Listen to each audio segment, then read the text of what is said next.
고난의 때에 준비시키신다라는 제목으로 하나님 말씀 드리겠습니다. 하나님을 믿는다는 건 내가 복의 근원이 되는 겁니다. 더 이상 복에 목마른 존재가 아닙니다. 이 얘기는 뭐냐면 더 이상 환경의 변화에 매달리지 않는다는 거예요. 내가 복이기 때문에 내가 받은 바 은혜를 흐르게 해서 내가 가는 곳곳에, 직장에, 캠퍼스에, 가정에 나로 인해서 그것이 살아난다는 거예요. 그래서 우리 하나님 백성들은 내가 복이에요. 내가 복. 어디 가서 구걸하지 마십시오. 내가 예배 때 은혜 받아서 그 힘 가지고 살리는 겁니다. 이젠 내가 가는 곳이 좋은 회사 되는 거예요. 내가 있는 곳이 좋은 가정 되는 거예요. 내가 있는 곳이 좋은 캠퍼스가 되는 겁니다. 우리 각자 한 사람 한 사람이 복의 근원으로 부름받았다는 사실을 믿고 나아가는 하루 되기 바랍니다. 그래서 우리는 이렇게 살아야 돼요. 항상 내가 복의 근원이니까 내가 나를 바꾸려고 애를 써야 돼요. 환경이 아닙니다. 근데 문제는 우리는 참 고치려고 하지 않을 때가 많아요. 생각은 하는데 실제는 안 고치려고 노력을 안 할 때가 많습니다. 변화의 중요성을 아는데 변화하지 않으려고 하는 게으름이 있습니다. 어떤 남자분이 허구한나게 술을 마시더래요. 그러니까 이제 아내분이 화가 나겠죠. 당신 술 좀 그만 먹으면 안 돼? 우리 집안 꼴이 이게 말이 아니야. 그리고 막 쏘아붙이죠. 화가 나니까. 그 남편분이 이제 들었으면 이제 고쳐야 될 거 아니에요. 안 그럴게 미안해야 되는 남편이 또 이래요. 사도 남말하네. 당신도 옷 좀 그만 사. 화장품 좀 그만 사. 그게 얼마나 돈 들어가는지 알아? 낭비야 낭비. 또 이제 아내 탓하는 거예요. 그 아내가 또 어때요? 한 명은 자아가 깨져야 되는데 또 안 깨져요. 아내가 대답하는 거예요. 그거야 내가 화장품 사는 건 당신에게 이쁘게 보이려고 하는 거야. 또 핑계 대죠. 그 이제 남편분이 그래 또 웃어 넘겨야 되는데 또 받아치는 거예요. 그래 나한테 이쁘게 보이고 싶어? 남편이 이러는 거예요. 내가 이 말만은 원래 이 말만 요걸 조심해야 돼. 이 말만은 하고 떠나는 분들이 있는데 이거 그때 참아야 되는데 이 남편분이 얘기한 거예요. 내가 이 말만은 안 하려고 했는데 내가 왜 술 마시는지 알아? 내가 취해야 당신 이쁘게 보이지. 제정신이 아침부터 썰렁한 얘기인데 이 제정신이 아닌 거죠. 이해가 안 되십니까? 우린 참 남 탓을 해요. 내가 자기가 죄 짓는 것도 막 다 상대방 탓하고.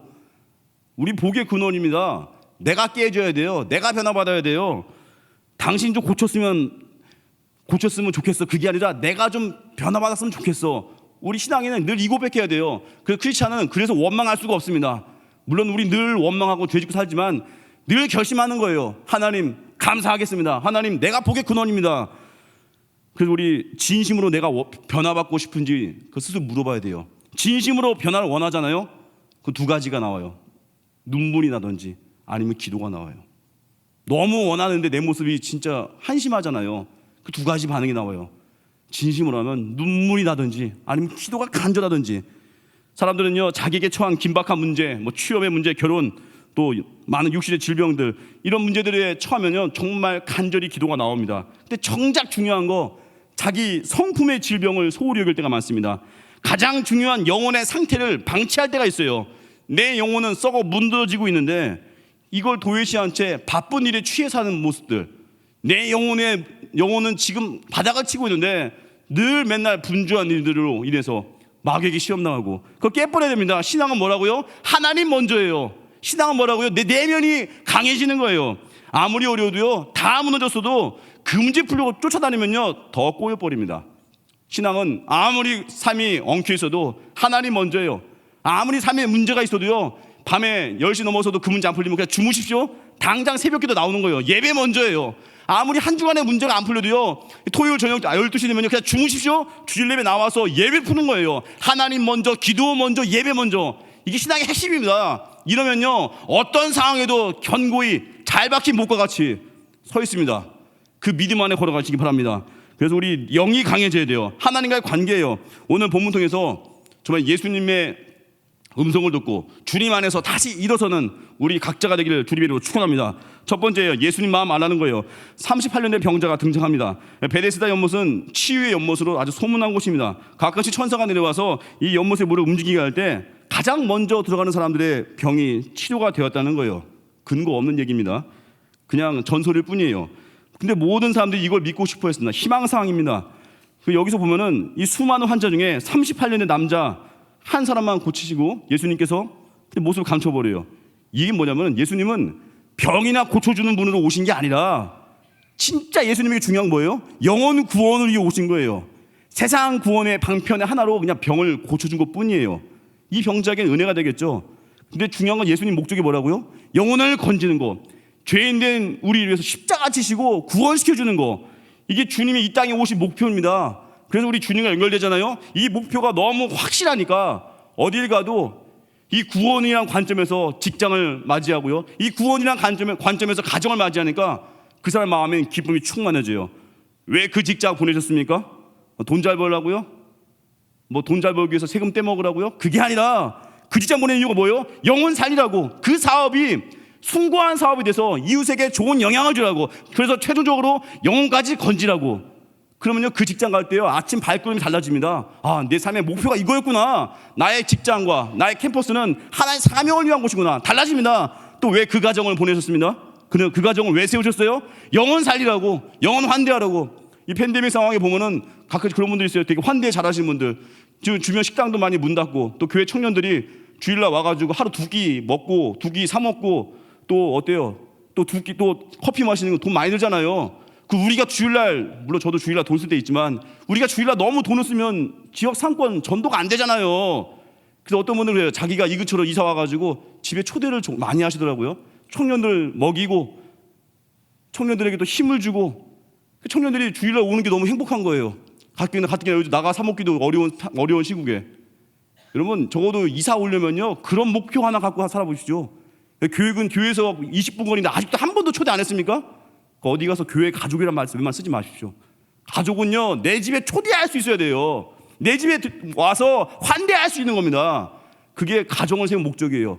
왜 세웠어요? 사람 살리라고, 사람 구하라고, 전하라고, 환대하라고. 우리가 언제나 하나님과 연결된 목적, 그럴 때 우리 삶의 가치가 확 올라갑니다. 삶의 기쁨이 넘쳐납니다. 그럼 보면 또 하나가 뭐냐면, 예수님이 38년대 병자 고치실 때 안식일이에요. 유대 나라가 안식일에는 원래 일 못하죠. 환자를 고치면요, 수모와 핍박을 당하는 거예요. 그럼에도 예수님이 환자를 찾으셔서 일어나 내 상을 들고 걸어가라. 이 얘기는 예수님이 수모 당하는 걸 감수하신 거예요.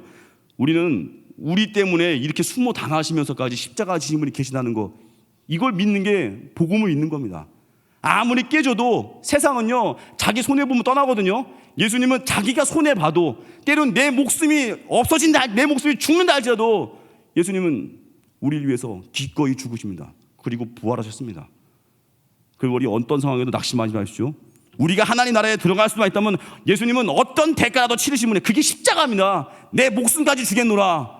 그래서 이 새벽에 마음이 행여나 낙심되신 분 있습니까? 마음이 무너진 분 있습니까? 가정에 아픔이 있습니까?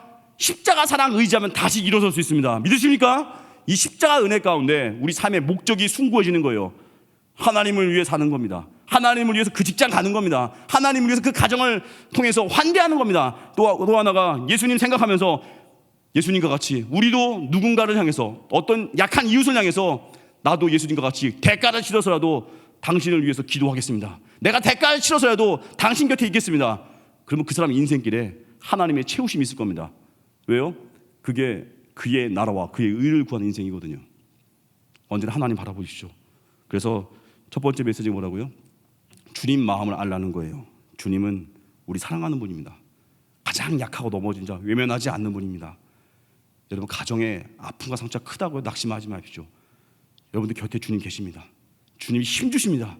기도로 나아가십시오. 두 번째요, 사람 의지하지 말라는 겁니다. 7절 같이 읽겠습니다. 시작. 병자가 대답하되 주여, 물이 움직일 때 나를 못에 넣어주는 사람이 없어 내가 가는 동안에 다른 사람이 먼저 내려가나이다. 여러분, 진짜 고침을 받고 진짜 삶에 혁명이 일어나고 진짜 내 삶에 성장하고 싶을 때 항상 걸림돌이 뭐냐면은 내가 의지하는 누군가가 있어요. 내가 의지하는 무언가가 있어요. 내가 의지하는 젊음일 수 있고, 내가 의지하는 스펙일 수 있고, 내가 의지하는 관계일 수 있고, 내가 의지할 만한 거 각자 머릿속에 떠오르는 게 있죠. 그걸 하나하나 깨버릴 때부터 그게 내가 깨지는 거예요. 그게 성장한다는 거예요. 지금 이 병자가 남 탓하고 있잖아요. 나를 못에 넣어주는 사람이 없어서. 다 남 의존하고 있는 신앙이에요. 당신이 그렇게만 안 하면 나도 그렇게 안 할게. 다 남 탓하고 있어요. 가정도 그럴 수 있죠. 가장이라면 니네들이 그렇게 안 하면 아버지도 달라질 거야. 당신이 그렇게만 안 한다면 나도 달라질 거야. 다 남 탓. 자녀들이라면 우리 부모가 좀 돈 좀 많고 이랬으면 난 안 이랬을 텐데. 이 못된 놈들 어디 부모 탓을 해요? 어디서? 우린 계속 남에게 남 탓을 해요. 본문에 보니까 난 들어가고 싶은데 나를 넣어줄 사람이 없다는 거예요. 여러분, 신앙생활 성장하려면요, 기댈만한 나의 비빌 언덕이 사라지는 거예요. 우리는 그럴 때 있죠. 그 사람이 그 말만 나 안 해줬으면 내가 이렇게 되지 않았을 텐데. 아니에요. 내가 그 말을 선택한 거예요. 그 사람이 그 말만 안 했으면 내가 상처받았어. 아니에요. 내가 상처를 선택한 거예요. 신앙의 주도권은 내게 있는 거예요. 하나님의 주도권이 있고 나는 거기 따라가는 거거든요. 세상은 주도권이 없습니다. 내가 선택한 것뿐입니다. 우리 신앙생활 할 때 세 가지 점검하라고 제가 지난번에 말씀드렸죠. 내가 기쁨이 있는지, 기도가 있는지, 또 감사가 있는지. 그거 데살로니가전서 5장 16, 18절 말씀 아닙니까? 항상 기뻐하라, 쉬지 말고 기도하라, 범사에 감사하라. 이것이 그리스도 예수 안에서 너희를 향하신 하나님의 뜻이니라. 여러분 신앙생활 혹시 요즘 세 가지 기쁨이 있으십니까? 뭐 기도가 있으십니까? 감사가 있습니까? 그럼 잘 가고 계신 거예요. 이 중에 하나라도 빠진 분들이 있습니까? 그 위험한 거예요. 뭔가 기쁨은 있어요. 근데 기도가 없어요. 그거 위기입니다. 뭔가 내가 기도가 있는 것 같은데 감사가 없어요. 그것도 위기예요. 왜요? 내 것만 지금 구하는 거거든요. 내 것만 열심히 구하니까 철회하면 잘 나와요. 근데 이상하게 그 영혼이 감사가 없어요. 왜요? 다 내 문제거든요. 다 내 뜻이거든요. 신앙생활 밸런스는 이 세 가지 축입니다. 기쁨이 있고 기도가 있고 감사가 있는지 이 세 가지를 통해서 내 신앙을 점검하면요 가장 밸런스가 있습니다. 가장 능력이 있습니다. 이 본문에 38년대 병자는요 바로 감사가 없었다는 거예요. 감사가 없어요. 나를 연못에 넣어줄 사람, 그래서 고침받게 해줄 사람이 없다는 거예요. 성경을 이렇게 말합니다. 8절 읽겠습니다. 시작. 예수께서 이르시되 일어나 내 자리를 들고 걸어가라 하시니 예수님 말씀하십니다. 그래 널 넣어줄 사람이 없니? 내가 보내줄게 이러지 않았어요. 네가 네 자리 들고 가.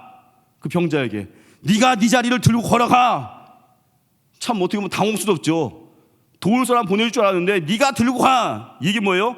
네가 기도하고 예배해. 남 탓 그만하고 네가 복의 근원이야. 네가 힘을 내야 돼. 더 이상 남 탓하지 마. 이게 주님 명령입니다.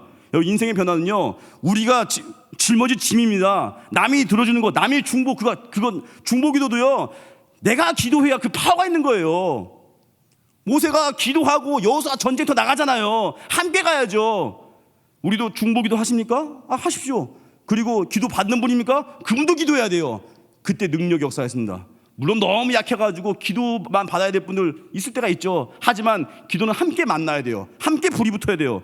중요한 건 나 스스로가 기도의 자리에 있어야 된다는 거예요. 이 보세요. 지금 이 본문 보면 이 사람이 38년 동안 병자 되었다는 건 아마 주변 사람들 다 알았을 겁니다. 이 사람이 얼마나 오래되었는지 다 알았을 텐데 어느 누구도 넣어줄 생각을 안 한 거예요. 왜 그래요? 전부 다 자기 살기 바쁜 거거든요. 나 살기 바쁜 세상이거든요. 사람 의지할 거 못 되죠.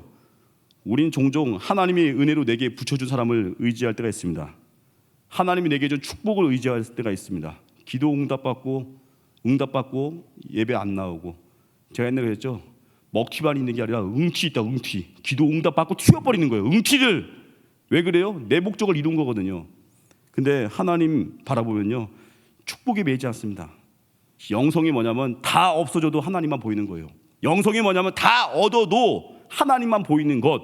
이게 영성입니다. 그래서 하나님께서 우리 사랑하시기 때문에 의지할 만한 것을 끊어버릴 때가 있습니다. 그게 광야 훈련이거든요. 요셉 얘기 들자면 하나님이 요셉을 사랑하셨습니다. 하나님만 의지하는 훈련을 시키셨습니다. 요셉에게 술 관원장 꿈 해석할 능력을 주셨습니다.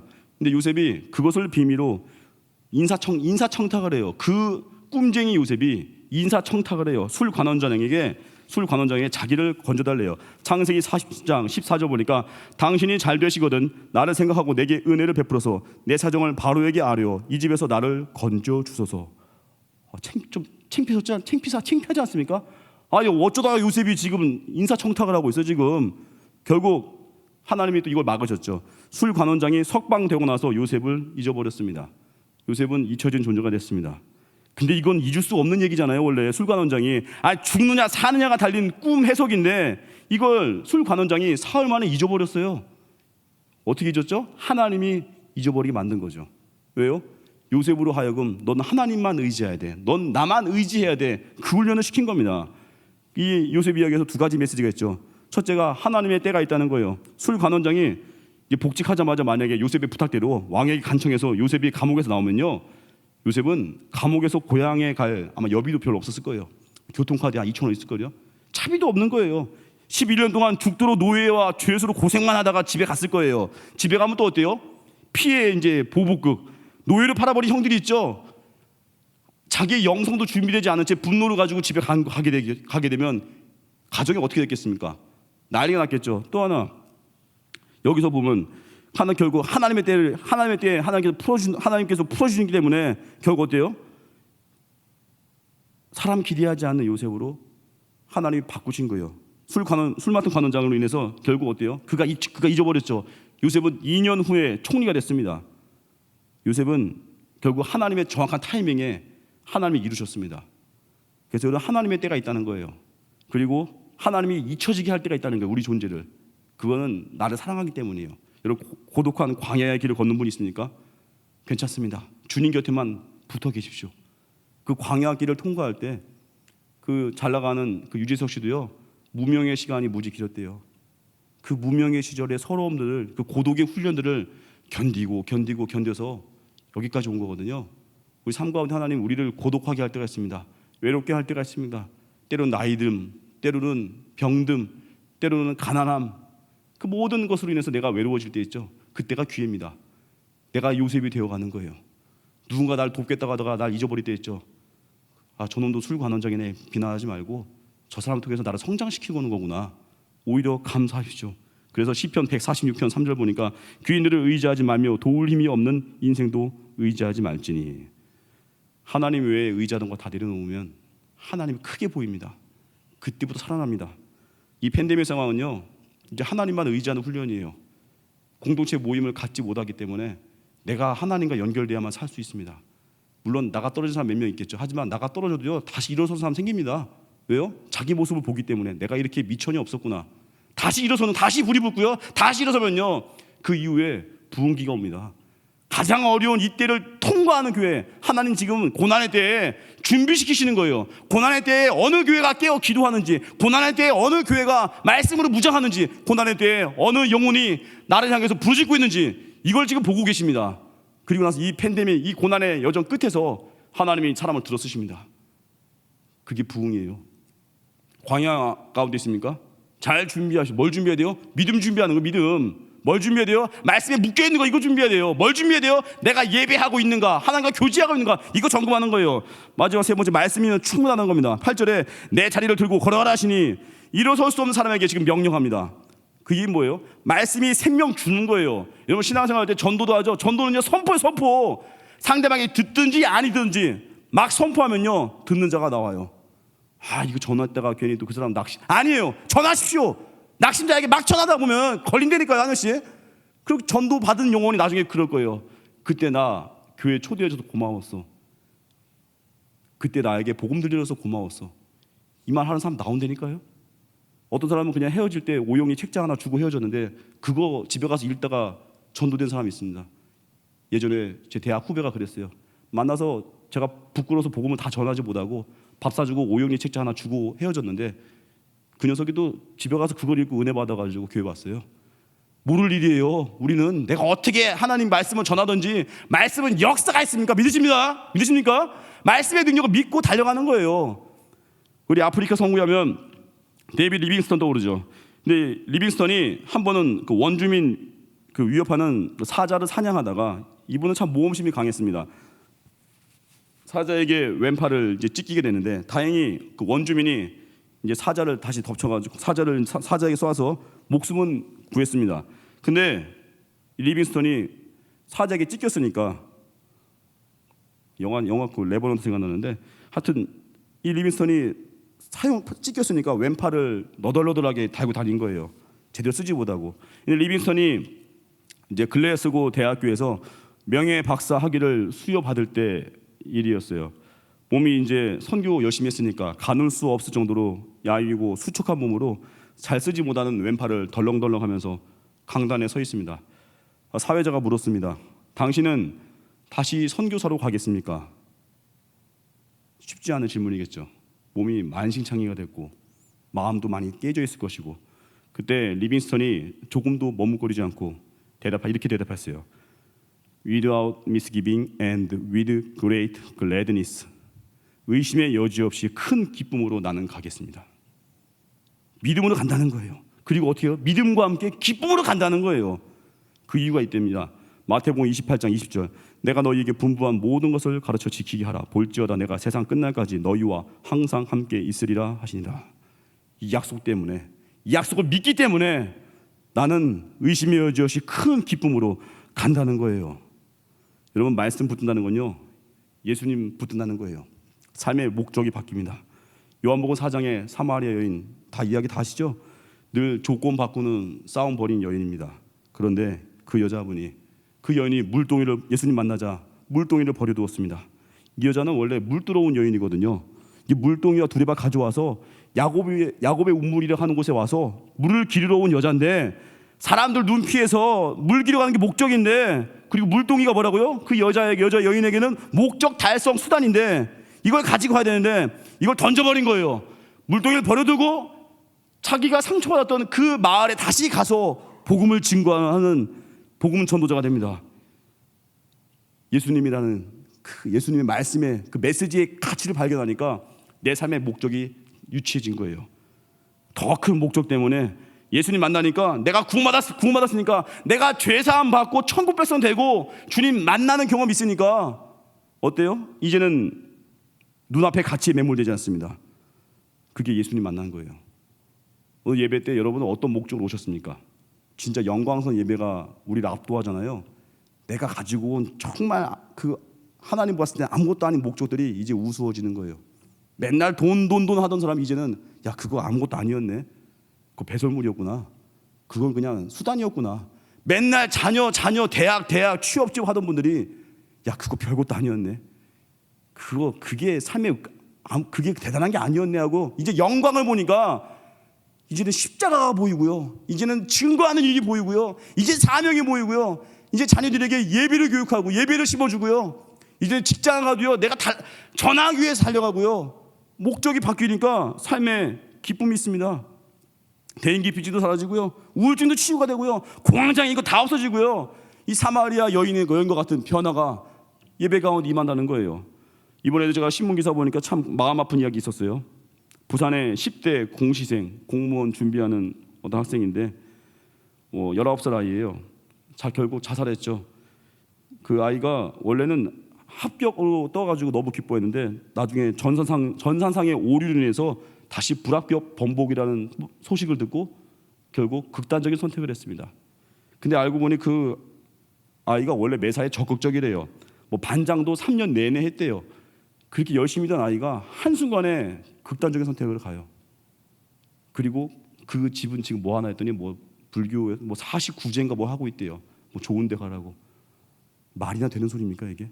물론 마음은 아파요. 한 10대 아이가 이제 공무원 좀 해보겠다고. 전 이거 보면 뭘 느꼈냐면은 삶의 목적이 어떻게 공무원이 될 수 있습니까? 물론 그게 사명이면 가야죠. 근데 이 젊은이가, 이 청년이, 이 10대 아이가 목적이 무슨 공무원이 돼가지고 이것만 된다면 그게 목적이 되니까 안 되니까 너무 절망. 예수님 왜 다른 게 목적이 되니까 안 되면 절망이 너무 크면 극단적인 선택. 저 어릴 때도, 저 20년 전에도 그런 얘기 했었어요. 공무원 남자가 공무원 자매를 만나면은 하나의 기업 부럽지 않다고. 둘 다 안전적이라고. 하다못해 신학교에서도요, 신학생들 제 얼굴에 친면 얘기인데 그런 배우자를 구하는 사람이 있어요. 교사 자매, 교사 사모. 왜요? 내가 안정적으로 목회할까봐, 목회하려고. 아주 이기적인 생각들. 어디 그런 세상의 기반에 우리 삶을 겁니까?